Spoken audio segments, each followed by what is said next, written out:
上回我们说到金生火被龙川错杀，十分恼火的他竟然将金若贤当场杀害，这也是因为何简竹死活不说出共党成员，最后自己也扑在了枪口上。就在李宁玉忍无可忍，终于说出自己是老鬼的真相后，顾小梦等人纷纷表示自己才是老鬼，好一个情义重啊！不过最终他们又该如何面对龙川肥原？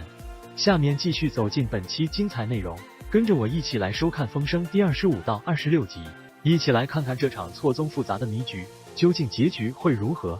画面开头，龙川看见何简竹自杀后，瞬间陷入沉思，忽然觉得自己的精神也多少有些恍惚，或许是由于十分生气，所以才会做出这样的举动。不过随后便立即叫来医生，在得知救治成功后，他又认为应该再次审问剩下几名。王田香主动提出要替他去审问，可龙川肥原却表示只要他去审问那2个女人就可以，至于白小年则交给他自己。随后龙川便来到白小年面前，对他进行一番分析后，直接表示自己怀疑他就是老鬼。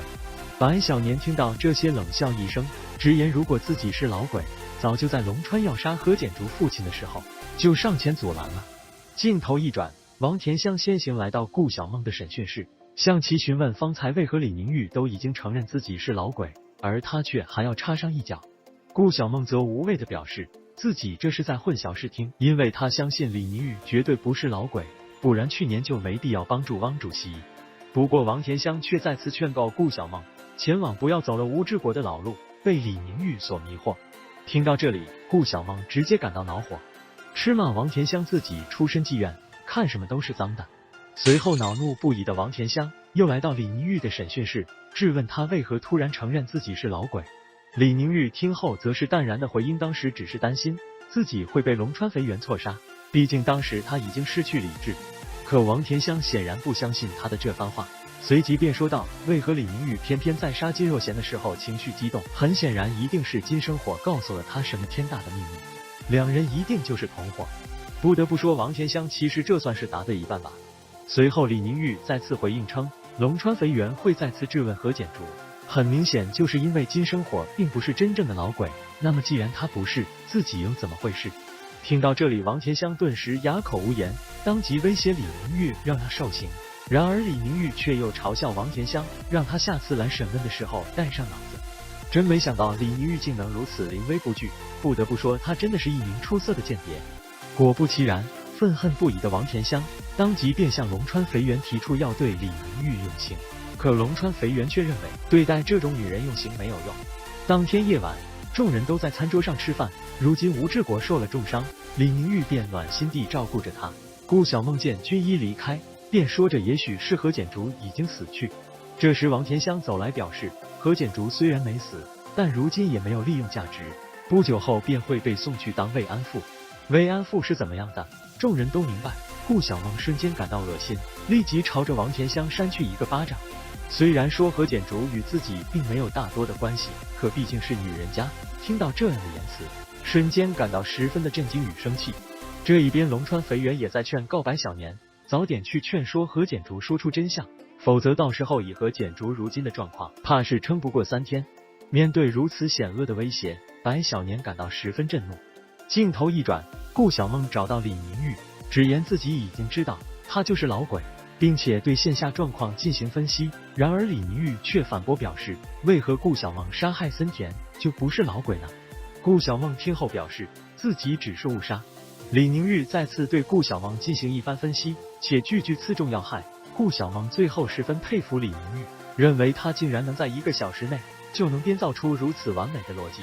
深夜，吴志国前来找李宁玉，表示愿意用自己的命换取李宁玉把平安，并且表示自己早就知道李宁玉的真实身份，但自己却丝毫不在乎，这条命留到现在本就是为了给李宁玉的。本是一番十分深情的对话，李宁玉却忽然表示吴志国无法帮自己，因为自己就是背后真正老鬼。画面转到白小年与何简竹这边，两人此时在不同的地方都回忆着相同的情景。白小年此时已经被逼打逼遍体鳞伤，他不禁怀念起儿时那份纯真的快乐。这一边李宁玉将何简竹的真实身份说出，并且言明何简竹就是裘庄主的女儿，不过是一场误会之下，他误以为钱虎义和吴志国就是杀害父亲的凶手，于是嫁给钱虎义，想要趁机报仇。画面中突然有人来告诉王甜香，顾小梦生病了。于是对顾小梦一向十分上心的老王，自然是又飞奔前去查看。然而当他看见顾小梦疑似中毒，便立即叫来军医，却不曾想此时吴志国竟然拿着手枪疯闯出去。接着他便是直接来到关押何简竹的地方。尽管先前龙川肥原早有准备，却始终没想到吴志国竟然枪杀了何简竹。龙川肥原见此十分恼怒，便质问吴志国老鬼究竟是谁。然而吴志国却依旧沉默不语。但龙川也是一个极其聪明的人，当即便表示自己也可以将李明玉送去慰安营。说罢，吴志国瞬间恼怒不已。或许在吴志国看来，自己如此费尽周折的当替罪羊，无非就是能让李明玉活着出去。可如今龙川竟然萌生这种想法，顿时让吴志国震怒不已。但就在此时，也有手下前来禀报表示白小年已经去世。于是龙川便赶忙前往牢房确认，但也暗示王甜香照顾好顾小梦，切不能让此人再出状况。不过随后又吩咐王甜香，今日便可以对吴志国刑讯逼供。次日一早，张司令接到王甜香传出的信息，当即来到裘庄讨要金生活与白小年的尸体。不过龙川却对此表示不愿。接着张司令便表示，那将3个活着的人还给他。这时龙川肥原终于有些不耐烦，他只解释如今已经死去2人，剩下3人都极为重要，若是再出变动，自己恐怕无法交差。随后王甜香前来告知龙川肥原，表示顾小梦已经苏醒。但龙川对这个消息丝毫不惧，反而继续询问吴志国是否招供。画面一转，王甜香在顾小梦桌子上发现一种日本的毒药，顾小梦当即明白一定是日本人想要杀害自己。这一边龙川肥原将李明玉带到吴志国面前，果不其然，吴志国看见李明玉被绑来，瞬间变了一个神情。龙川肥原见此，便故意佯装要对李明玉动刑。吴志国见此瞬间紧张起来，一时间回想起李明玉和自己说过的话，竟直接当着李明玉的面咬舌自尽。经过一番救治，吴志国最终脱险。不过王甜香也表示，如今金生活已经离世，而白小年也一样，最后的身份极有可能就是老鬼。说着便提起那日金生活离开，所有可疑的人选只有李明玉有可能。不过龙川却表示，白小年的上司张司令也极有可能就是，毕竟自己才将金生活杀死。为何张司令当即便知道情况，还前来讨要尸体？说到这里，王甜香不禁感到担忧不已，但随即又保证自己一定不是老鬼。然而龙川肥原似乎看穿这一切，直言让王甜香从今天开始禁止裘庄一切东西外露。即便王甜香表示这样存放不了几日尸体，龙川肥原也依旧如此，甚至放狠话表示自己即便没有电报也能查出是谁，瞬间将王甜香吓得不轻。龙川肥原见此便直言，希望王甜香不要再做出背叛自己的举动，否则到时候下场便是被丢去与尸体停放。这一番话语，别说是王甜香，换做我也是一样感到无比的震慑。龙川肥原到底也是厉害的人物。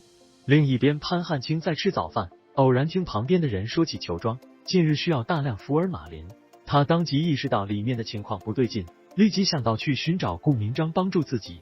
镜头一转，潘汉卿将顾明章约出吃早茶，并且向他提起自己近日的发现，言明裘庄极有可能已经死了5个人。不过顾明章依旧十分淡定，让潘汉卿不必担心。此时潘汉卿又表示，即便没有5个人，按照药量，里面至少已经死了2个人。现在的他十分担心自己妹妹的安危，于是忽然提出要暴力营救。他向顾明章表示，去雇佣杭州最顶尖的杀手，将李明玉和顾小梦营救出来。但顾明章听后觉得不便，因为这样过于冒险，裘庄的地形环境也不允许如此。接着他又让赵小姐给潘汉卿介绍那日他去裘庄查看的地形，并且表示赵小姐是德国著名建筑设计师的得意门生，拥有过目不忘的本事。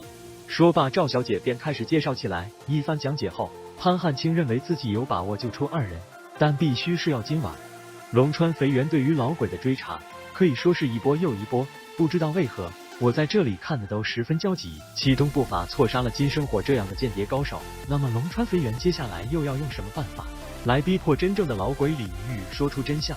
李明玉一向是一个心思缜密的女人，看似没有危险，实则暗藏汹涌。顾明章担心女儿，潘汉卿担心妹妹，2人又将如何救出各自亲人？